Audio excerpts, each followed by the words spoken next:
চেয়ারে বসে নামাজ পড়া যাবে কি না এই বিষয়ে প্রথমত ইসলামিক ফাউন্ডেশনে আপনার একটা চিঠি লেখা হলো যে আপনারা ইসলামিক ফাউন্ডেশন থেকে আমাদেরকে শোনান যে চেয়ারে বসে নামাজ পড়া যাবে কি না।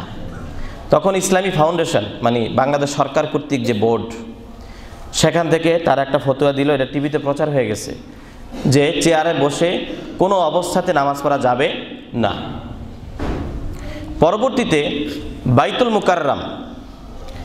মুকাররমে দেখবেন চেয়ারের একটা কামরাই আছে না? অনেক বড় বড় মসজিদে দেখবেন যে চেয়ারের একটা কামরাই আছে, এর মধ্যে সব চেয়ার।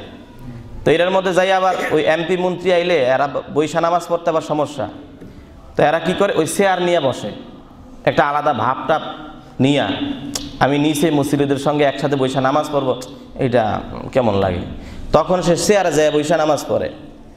তো এই জন্য ওই সকল গণ্যমান্য কিছু ব্যক্তি আবার চিঠি লিখছে যেটা কি ফতুয়া দিলেন, ফতুয়া ঠিক করেন। পরে ইসলামিক ফাউন্ডেশন যেহেতু সরকার কর্তৃক নিয়ন্ত্রিত, পরে আবার পরের দিন মাসলা ঘুরেয়া চেয়ারে বসে নামাজ পড়া জায়েজ লিখে দিছে। প্রথম ফতুয়া যেটা দিছিল ওটাই কি সঠিক ছিল, কিন্তু পরে ডরে এটা ঘুরে কি জায়েজ দিছে। এখন আসেন যে হুজুর তাহলে আপনি কি বলবেন এই বিষয়ে। আমরা আমাদের ওস্তাদগণ যারা বড় বড় মুফতি এদের সাথে আলোচনা করেছি। প্রথমত কথা হইল ভাই, নামাজের সুরত হলো তিনটা। কয়টা?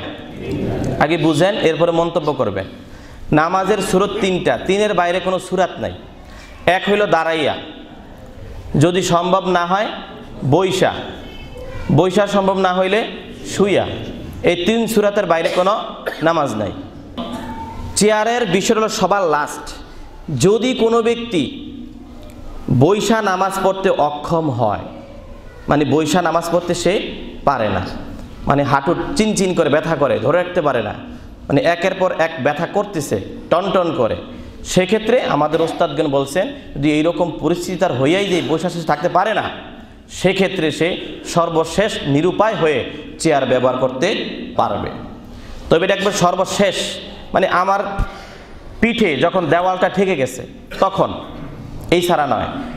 প্রথমত আমরা চেষ্টা করব বসে, যদি একদম অক্ষম হয়ে যায় যে না আমি টিকতে পারতাছি না, হাঁটুর প্রচণ্ড ব্যথা, সেক্ষেত্রে আমি চেয়ার নিতে পারবো, এটা সর্ব লাস্টের কথা। তাহলে দেখেন, এই ছাড়া আপনি শুয়েও নামাজ পড়তে পারেন ঘরে। মসজিদে যদি শুয়ে নামাজ পড়া এটা অসুন্দর দেখায়, এই জন্য যদি এইরকম পরিস্থিতি হইয়াই যায় যে আপনি বসে নামাজ পড়তে পারতেছেন না, লাস্ট একটা ওজুর হিসেবে চেয়ারটা কোনো মতে ব্যবহার করতে পারেন। হেলায় খেলায় একটু সমস্যা হইলেই চেয়ার নেবেন না। আমি বলছি কোনটা, বসে থাকতে পারেন না, তখন আপনি উজুরের ক্ষেত্রে চেয়ার নিতে পারেন।